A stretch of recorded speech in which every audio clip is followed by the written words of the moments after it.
I'm going to work on this field maple, and I think I should try and get it out from here, but I know that it's rooted in the ground.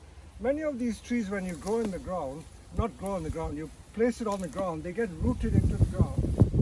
They make them stronger because they send out lots of roots into the soil, but I think we need to get it out. So let me cut the roots off.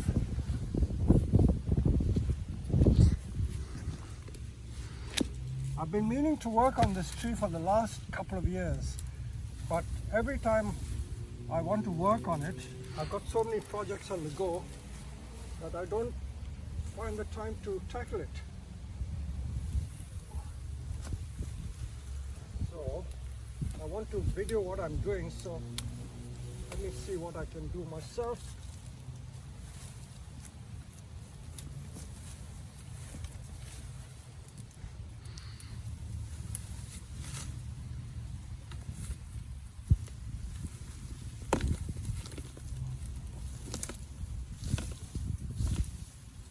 You can see, despite my age, I can still work on these heavy things.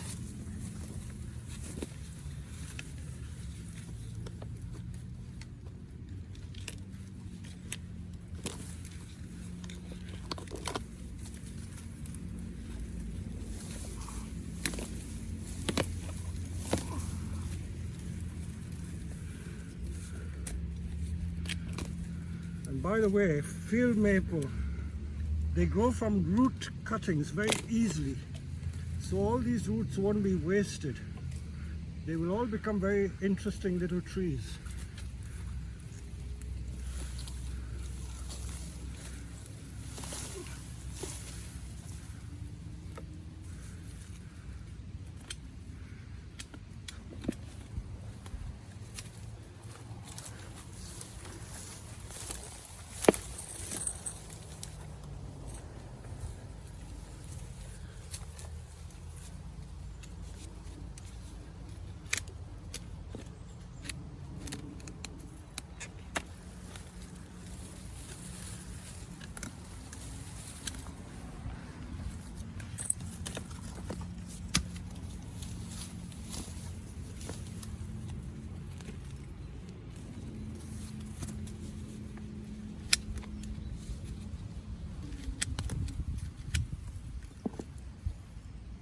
You got a robin, Peter? I'm almost there.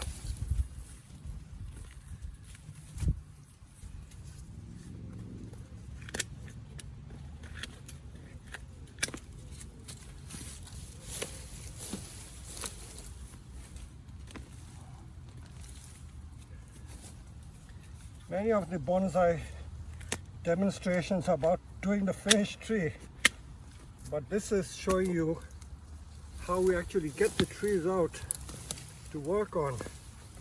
And I will show you now the base. Look at the base here. I'll get Josh to turn around. Look at the roots that have come through the bottom of the pot. Look at it. It's cracked the pot as well. But these will all become root cuttings. So you can see all these curly little bits, they make beautiful root cuttings like that. So these are certainly not going to be wasted. Every little plant that comes out here will have a lot of character. You see how bent and twisted this one is. This instant bonsai here. There, look at it. See, beautiful roots, and that's going to be a beautiful tree. That's going to be a beautiful tree. So I'll come back here. Now I'll roll this out. No need to video this, but we'll roll this out now. This tree looks quite different. On the 30th of August, the earlier clip shows what this tree was like only 5 or so months ago, and the branches were about 2 meters long right round the tree, and I cut it back with a rough prune, and I'm now ready to pot it. This tree has been growing in this mica pot for so long that the mica pot got smashed, and you can see how the roots have gone right through the pot. Absolutely right through the pot. In fact, we had a job getting it out of the ground. And because this is a field maple, all these roots are very precious. We're not going to waste any of that. We're going to cut it out carefully with the root cutter, and each of these will become root cuttings. And I will show you in another video what we do with these roots, because they grow from root cuttings and you will get an instant bonsai from them. So the next process is going to show you how we cut these roots off to take it out of the pot, and we'll put it back in a similar size pot.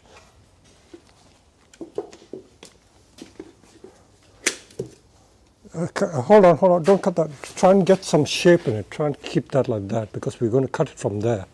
Cut all these from there as much as possible, otherwise you're going to waste a thick piece. We're going to make instant tree from them.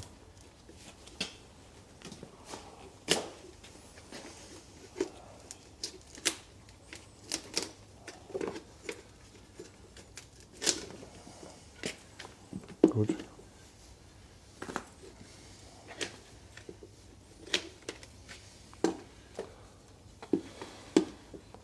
Again, try and get as much as possible, especially a curve. If you see a curve, that's what you need to exploit.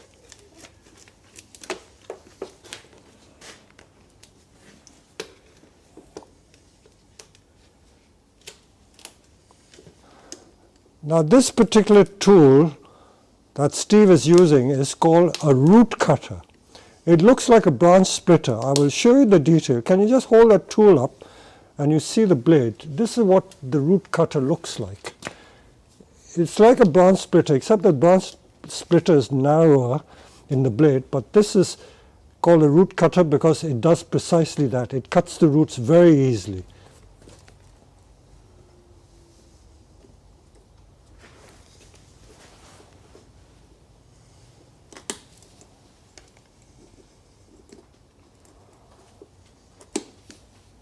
There you are. You see how convenient this tool is.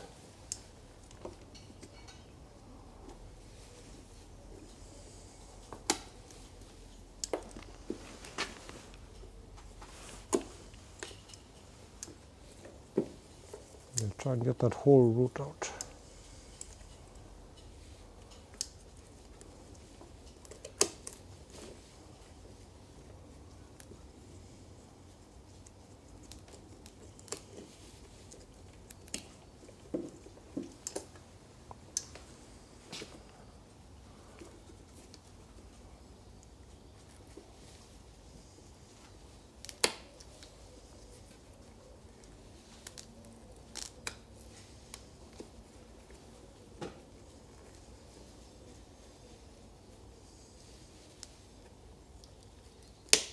Beautiful. See, look at that. Beautiful.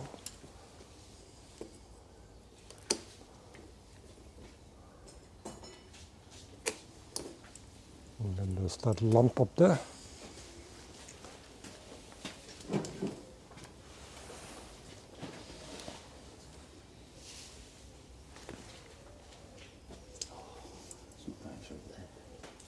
So we've now cut all the roots out from the pot. You see those 5 holes in that pot, and thick roots came out of that pot. Just shows what happens when you stand a bonsai tree on the soil. The roots will seek out the ground because it needs moisture. If it doesn't get enough moisture, and it goes into the ground, and all these thick roots have come through, and each of these roots I'm going to show you how to make a bonsai from them. And that'll be the subject of another video, which will be about root cutting, so they're not going to be wasted. And now we're just going to knock this pot out. This is broken anyway, so you can smash it with a hammer, and we will just put it in a larger pot, and I'll show you the end result of this.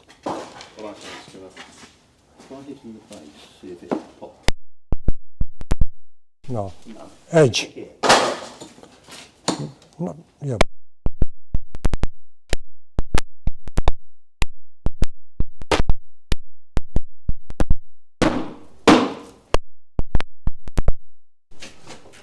Now take it out.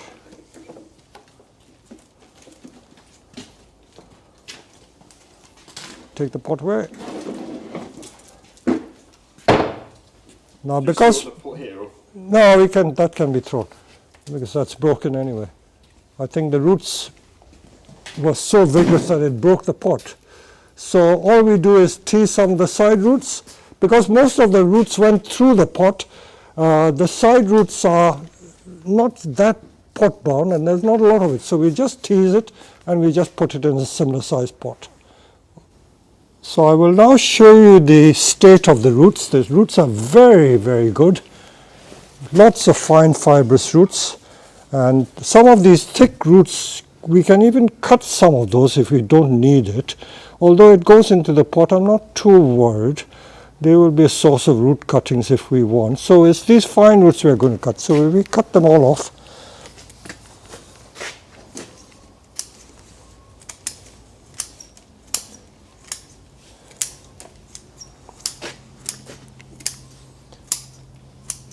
Believe it or not, every single root that is cut off there, even the thin ones, will become plants if you want to. The field maple does that. For some reason, only the field maple produces root cuttings.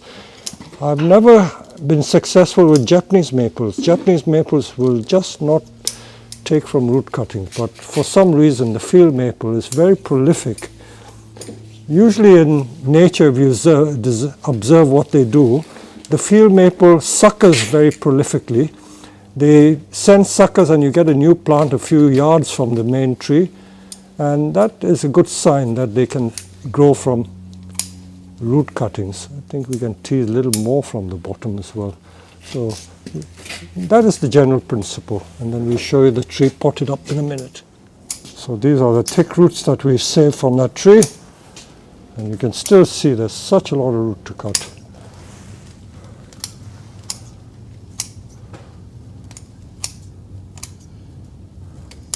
And when we cut the roots, it's really to rejuvenate the tree. It makes the tree stronger. It doesn't make the tree weak.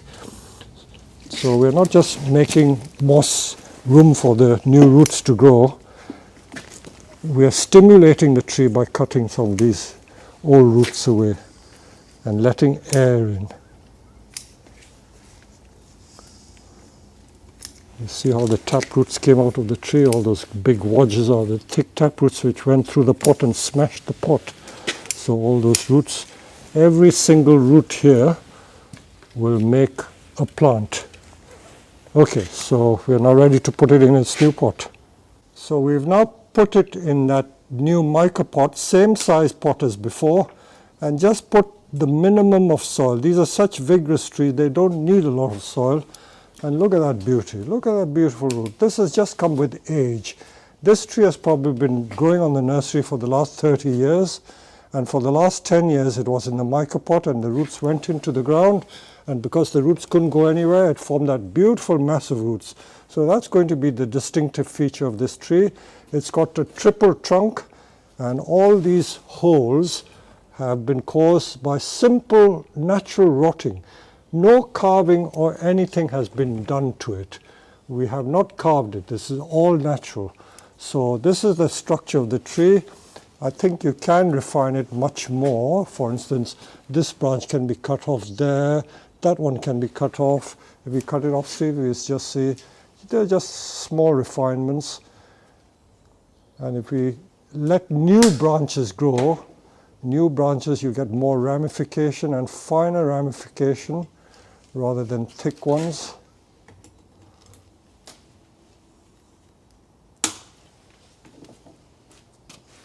The more you look, the more faults you can find. Like this branch, we can argue whether you need it or not. You probably don't, but if it forms new branches, that would be okay. Let the tree grow and then we'll deal with it as it grows. The more you look, as I say, the more faults you can find, like at the back there. That's a very thick branch. It could be cut off there to make new ones grow. So that's going to be the new leaf on that trunk. This is going to be the new leader here. So just turn the tree around and we will see the reason why we use this drum pot. Okay, let's keep it there because this tree looks nice from whichever way you look at it. Look at the base of the trunk from there. If you wanted to make this a single trunk tree, you can cut off the two at the back and just have it a single trunk with a beautiful base. Turn it some more. So this side is also nice. Look at all those natural hollow features. As I say, no carving done. This is just natural rotting of the wood. And this is going to be a very, very nice tree. And this has just come by being patient. Again, I can see faults at this branch really. I think with the saw, Steve, if you cut this off and cut that off while we're at it, that will give it a chance to go better. So there's always scope for refining the tree and making it look better.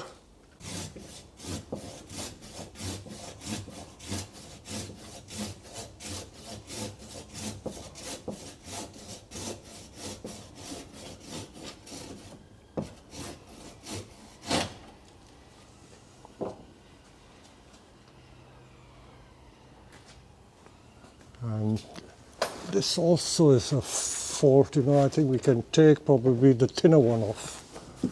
Just very carefully take that off. And I will show you the progress of the tree during the year. And I'm sure this is going to turn out to be a lovely tree. Look at it from every side. So you've seen the completion of this process where we started off pruning those 2-meter long branches, ending up with a tree like this. So I hope this has been a useful exercise for you to see. And now the next